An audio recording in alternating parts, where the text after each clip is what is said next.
Sir जो मुद्दा छिड़ा है लाउड स्पीकर को लेकर कि लाउड स्पीकर अब उतर जाने चाहिए, किस तरीके से देखते हैं कि क्या समय आ चुका है? सही समय आ चुका है अभी। ये बहुत पहले होना था। वो बाला साहब जाने के बाद में कुछ हुआ नहीं। जिन लोगों ने उनके उत्तराधिकारी को ये दिया था उन्होंने कुछ किया नहीं, तो आज जो हो रहा है वो सही हो रहा है। जी, महाराष्ट्र से ये विवाद छिड़ा, एक तरह से आवाज उठी और वो यूपी तक गई, तो योगी जी ने जिस तरीके एक्शन लिया कि लाउड स्पीकर कम हो गए हैं, बंद हो गए हैं, किस तरीके से देखते हैं ये चीजें? वो धीरे धीरे तो इम्प्रूवमेंट हो रहा है, बढ़िया तो हो रहा है वो। तो महाराष्ट्र में भी वो होगा, थोड़ा टाइम लगेगा।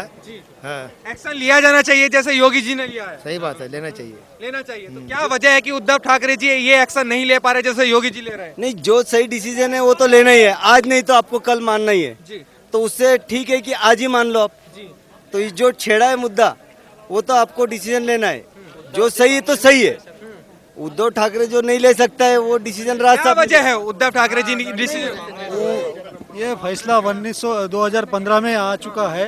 ये कोर्ट का फैसला है और ये पूरे हिंदू राष्ट्र में जैसा पूरे भारतवर्ष में मनाना चाहिए। पर ये जो राज ठाकरे जी ने शुरुआत की इसकी और उसका इम्प्लीमेंट यूपी में हुआ, ये यूपी में एमपी में सब जो है वहाँ तो होना ही चाहिए और पूरे ऑल ओवर इंडिया में होना चाहिए। और मैं तो बोलता हूँ ये जम्मू कश्मीर में भी होना चाहिए। सर जिस तरीके से राज ठाकरे जी ने तारीफ की है योगी जी की कि योगी जी ने एकदम एक्शन लिया है, तो अगर उद्धव ठाकरे जी में से क्या बात है कि ये नहीं कर पा रहे? वो गठबंधन की वजह से वो बंदे वाले हैं, इसलिए वो एक्शन नहीं ले पा रहे हो। गठबंधन की वजह से? हाँ, क्या है सर, क्या कहोगे? वही गठबंधन, ये जो सर जो बोले गठबंधन की वजह से थोड़ा प्रॉब्लम आ रहा है, और वो भी कुछ पीरियड से वो भी हो जाएगा। वो भी हो जाएगा। एक्शन योगी जी ने यूपी में लिया है, महाराष्ट्र में भी अब भी जो भी है ना, जो भी वो भी एक्शन लेंगे। योगी जी उधर मुख्यमंत्री, जैसे ही हमारे राज साहब इधर के मुख्यमंत्री हो जाएंगे वैसे ही हो जाएगा इधर का माहौल भी। उद्धव जी ऐसा फैसला क्यों नहीं ले पा रहे योगी जी जैसे? उनके दो चक्के लग चुके हैं। अब्बा डब्बा जब्बा गैंग चल रही, तो इसके वजह से फैसला नहीं ले सक रहे। इसका सुनने का कि उसका सुनने में वो फैसला नहीं ले सक रहे, इसलिए उधर का माहौल ऐसा है। आज पब्लिक क्यों आ रही है? पैसों से लेके पब्लिक नहीं आ रही। I going to not is money, फुकट आ रही है पब्लिक। देखो बच्चे कितने आ रहे हैं यहाँ पे। तो उद्धव ठाकरे जी का जो हिंदुत्व है वो भूल गए हैं उद्धव ठाकरे जी? नहीं, भूल नहीं गए, उनके अंग में भी हिंदुत्व है। अभी उनका उद्धव जी के साहब का बाईपास हो चुका है। उनका कैसा अभी दो चक्के मिल चुके हैं उनको 3 आगड़ की सरकार है। उनको एक हाथी सरकार ने हिंदुत्व छोड़ चुके हैं। राज साहब का ऐसा एक हिंदुत्व लेकर चल रहा है, नया युवा पीढ़ी को लेकर चल रहे हैं। युवती हो जाएंगे तो महाराष्ट्र में आएगा, और राज ठाकरे साहब के साथ में रहेंगे तो आ जाएगा यहाँ पे भी। योगी जी जैसा महाराष्ट्र चलेगा, बुलडोजर चलेगा, यहाँ चलेगा, बुलडोजर चलेगा। राज ठाकरे के साथ में रहेंगे तो बुलडोजर यहाँ पे ठाकरे जी चलाएंगे बुलडोजर यहाँ पे बिल्कुल यूपी में चल रहा है अभी, बिल्कुल ही चलेगा, यहाँ बुलडोजर चलेगा। भारतीय संस्कृति का सत्यानाश जो अभी करे है, ये अभी ठिकाने पे लगाने के लिए राजी होना। हृदय सम्राट बाला साहेब ठाकरे, बाल ठाकरे बोलते थे, व्यंग्य चित्रकार थे, वही आदमी होना, उनके बाद राज होना। राज के सिवा भारतीय संस्कृति जग में 1 नंबर की थी, और राज ही केवल आदर्श बना के रखेगा हिंदुस्तान। क्या वजह है कि शिवसेना वाले भूल गए हैं बाला साहब ठाकरे जी को? आपको सभी मालूम है कि कौन कितना पानी में है, मैं बोलने की गरज नहीं है। लाउड स्पीकर का जो विवाद है, छिड़ा है, वो अब किस तरीके से देखते हैं? बंद होगा? अब बंद होगा, नहीं चालू होगा अभी लाउड स्पीकर का ही। लाउड स्पीकर ये बताइए, हिंदू जननायक राज साहब ठाकरे। अब जो विवाद है कि लाउड स्पीकर बंद हो जाने चाहिए, क्या लगता है जल्दी होगा ये काम? सबको जल्दी हो जाना चाहिए लाउड स्पीकर बंद। क्यों शिवसेना एक्शन नहीं ले पा रही? क्यों उद्धव जी एक्शन नहीं ले पा रहे? वो अभी सोनिया सेना होने वाली है, सोनिया के नीचे वो दबने वाली है, उद्धव ठाकरे की सेना है, वो क्या एक्शन लेंगी? वो हम बाला साहब ठाकरे का एजेंडा चला रहे, हमारे राज साहब ठाकरे जिंदाबाद। जैसे राज ठाकरे जी ने जो मुद्दा उठाया है कि जो लाउड स्पीकर पे अजान हो रही है उसको बंद कर देना चाहिए, ठीक से उठाया, सही उठाया राज साहब। वही तो पूछ रहा हूँ कि बंद हो जाना चाहिए लाउड स्पीकर वाला, कि लाउड स्पीकर उतर जाने चाहिए? वो सब साहब जानेंगे सही है या गलत। हम तो पब्लिक है और हम साहब के शिष्य चले हैं।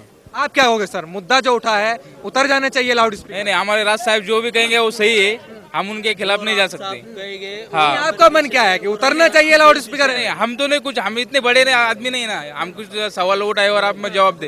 राज साहब जो करे ना उसके आगे हम नहीं जा सकते। आप क्या कहोगे? जे राजसाहेब करते ते आम्हाला योग्य आहे. राजसाहेब जे सांगते ते मुद्दे आम्हाला योग्य आहे. आपका क्या कहना है? जो मुद्दे चले हैं कि महाराष्ट्र में अजान जो हो रही है लाउड स्पीकर पे, जो आवाज तेज है उसको लेकर कि अब बंद हो जाना चाहिए, किस तरीके से देखते हैं ये चीज़? नहीं, एक आवाज जो है तो एक सीमित आवाज तक रहना चाहिए। अगर नहीं करते तो सीधा सीधा बंद ही कर दो। बंद कर दो मतलब? हाँ, बंद हो जाना चाहिए। अगर कम आवाज में अगर नहीं मान रहे हो तो बंद कर दीजिए। लेकिन कुछ लोग कह रहे हैं कि सिर्फ एक लोगों को टारगेट करने के लिए मुद्दे उठाए जा रहे हैं। नहीं नहीं, ऐसा कुछ नहीं है। ऐसा कुछ नहीं है, किसी धर्म के खिलाफ नहीं है मतलब? नहीं, ये सबको एक परेशानी हो चुकी है इसकी। बोल रही है हमारे राज साहब हिंदू हित की बात कर रहे हैं, उसमें क्या है? आपको क्या लग रहा है? हिंदू हित की बात कर रहे हैं, उसमें ही हमारे राज साहब बात कर रहे हैं, आपको क्या लग रहा है? शिवसेना भी तो पहले हिंदू हित की बात करती थी। वो करती थी, हमने नहीं देखा। हमारे राज साहब पहले से करते हैं, आगे भी करते ही रहेंगे और इसके बाद भी करते रहेंगे। जय हिंद, जय महाराष्ट्र। ये बताइए, बिल्कुल आ चुका है, समय आ चुका है भोंगे उतारने का भी। अभी जब तक राज साहब हिंदुत्व की बात करेंगे, सब उनके साथ में खड़े हैं, इसके लिए भोंगे उतारना बहुत जरूरी है। लेकिन कह रहे हैं मुसलमानों को टारगेट करने के लिए सब किया जा रहा है। ये बात गलत है कि जिस भोंगों से अगर आम पब्लिक को तकलीफ होती है उस भोंगे उतारना जरूरी है। सीधी बात है। इससे बताओ मेरे को, कौन हिंदू को तकलीफ नहीं होती, कौन मुसलमान को तकलीफ नहीं होती? हर किसी को तकलीफ होती है उनके भोंगे से, और वो उतारना ही चाहिए। लेकिन कह रहे हैं मुस्लिम के हमारे खिलाफ हो रहा है, जो भी हो रहा है, हम अजान करेंगे तो लाउड स्पीकर पे करेंगे। वैसा कोई बात नहीं है। ये जो अपना भारत देश है, भारत देश में ये लोकशाही का देश है, लोकशाही को हम सब लोग मानते हैं। और बाबा साहब ने ये लोकशाही में जो अपने 4 स्तंभ दिए हैं, न्यायपालिका, कार्यपालिका, विधायिका, जैसे अपन मीडिया बोलते हैं, तो वो हिसाब से 2005 साल को कोर्ट ने निर्देश दे चुका है कि भोंगे उतारना चाहिए। इससे जो वेल एजुकेटेड लोग हैं, जो बुजुर्ग लोग हैं, जो पढ़ाई करते हैं, उनको डिस्टर्ब होता है। इसके अंदर ऐसे आप जो सोच रहे हो कि सिर्फ मुस्लिम लोगों को तकलीफ है, वैसा नहीं। इसके अंदर हिंदू लोगों के भी भोंगे उतरने वाले हैं, मुस्लिम लोगों के भी उतरने वाले। इसके अंदर किसी को दिक्कत नहीं है। तो शिवसेना क्यों नहीं बोल रही इन चीजों को लेकर कि लाउड स्पीकर उतर जाने चाहिए? नहीं, शिवसेना को एक्चुअली शिवसेना का सीन का है कि अभी उनको सत्ता चाहिए। जैसा आप देख रहे हो कि भाजपा के 105 सीट थे, शिवसेना के कुछ समथिंग 55-50 सीट थे। तो इसके अंदर आप सीधा सा देख सकते हो कि शिवसेना जो है, शिवसेना को सिर्फ 55 सीट मिले, फिर भी उन्होंने क्या कहा कि हमको मुख्यमंत्री चाहिए। अरे ऐसा कैसा मुख्यमंत्री देंगे उनको? बताओ ना। जब एकादा बंदा है। राजनीति के चक्कर में शिवसेना अपना हिंदुत्व भूल गई, जो हिंदुत्व की बात करती थी। नहीं, बरोबर है, हिंदुत्व वो भूल चुकी है और उन्होंने अभी भी सुधरने का उनको चांस है, क्योंकि हिंदुत्व अभी जाग चुका है और जग रहा है। और कहीं ना कहीं ये लोगों के समझ में आ रहा है कि हिंदुत्व क्या है। और ये जो मुद्दा है भोंगे का, ये विशेष हिंदुत्व का नहीं, ये सबके लिए है और सबका कल्याण। उत्तर प्रदेश में एक्शन लिया गया है, लाउड स्पीकर की आवाज कम कर दी गई है, कई हजार लाउड स्पीकर को उतार दिया गया। तो क्या अंतर नजर आता है उद्धव सरकार में और योगी सरकार में? नहीं, उद्धव सरकार में और योगी सरकार में अंतर यह है, योगी है एकदम फास्ट काम करने वाले मुख्यमंत्री है, और उद्धव साहब ये जो इनके हाथ में नहीं है, इनके हाथ में सरकार जो चला रही है, शरद पवार साहब चला रहे हैं, ये रियलिटी है, ये हर किसी को पता है। तो इसके अंदर कैसा, ये रिमोट कंट्रोल के ऊपर सरकार चालू है, ये इनके खुद के बलबूते पर सरकार चालू नहीं है। तो क्या अब महाराष्ट्र में हिंदू अपने हनुमान चालीसा भी नहीं पढ़ेगा, जेल में डाल दिया जा रहा है उसको? नहीं, हनुमान चालीसा तो पढ़ने ही वाले हैं, इसको तो कोई रोक नहीं सकता। आप राज्यद्रोही, देशद्रोही का कोई भी गुनाह दाखिल करेंगे, लेकिन ये हम लोग का ये मजहब है हिंदू, तो इसके अंदर ये कोई अजान पढ़ता है, कोई हनुमान चालीसा पढ़ता है, तो उसको विरोध करना ये कहीं ना कहीं गलत बात है। और ये खास करके अगर तुम हनुमान चालीसा के लिए विरोध करते होंगे तो मैं उनका ये दुर्दैव समझूंगा और ये इनके लिए गलत बात है बहुत। क्या कहोगे कि बाला साहेब ठाकरे जी की शिवसेना अब वो वाली शिवसेना नहीं रही? नहीं, अभी वो वाली शिवसेना में नहीं रही, क्योंकि जो हिंदुत्व वाली जो बात है ना, तो उसके लिए शिवसेना मतलब महाराष्ट्र में मशहूर थी। तो अभी वो जो बाला साहेब ठाकरे में जो था वो अभी शिवसेना में नहीं रहा है, तो अभी लगता नहीं है कि शिवसेना की सरकार बन पाएगी या फिर कुछ उनकी सीटें आएगी। अभी तो मन से क्या वजह है कि शिवसेना अपना हिंदुत्व भूलती जा रही है? उनकी वजह है कि उन्होंने राष्ट्रवादी के साथ में युति कर ली है, तो वो राष्ट्रवादी पहले से हिंदुत्व के खिलाफ रहे,